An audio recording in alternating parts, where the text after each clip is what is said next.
One of the changes that's taken place in our industry in the last few years has been that the government has added ethanol-based fuel, which is 10% alcohol, into the automotive fuel system at the gas pumps. Now, one thing to be aware of is this gas has a 60 to 90 day shelf life before it tends to separate or go bad.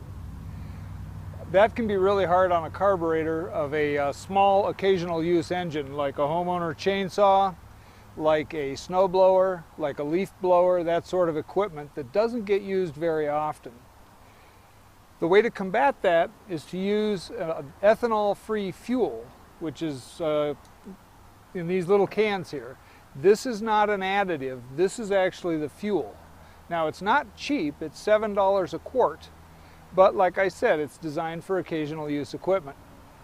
What I do in my Toro snowblower is I use the 4-cycle, and I use that exclusively to prevent carburetor problems.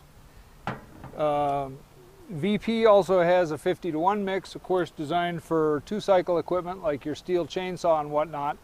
It's got the oil right in the mix, and if you're using it a lot, like let's say your lawnmower, I would not use this ethanol-free fuel. That would be a lot of money. But one thing to note is at the end of the season, run your mower out of fuel and add maybe a half can to a can of this ethanol-free fuel and run that into the machine for 10 minutes. This has got a 2-year shelf life once you open the top, and that will help ensure that your mower makes it through the winter without carburetor gasket problems and the associated issues with ethanol.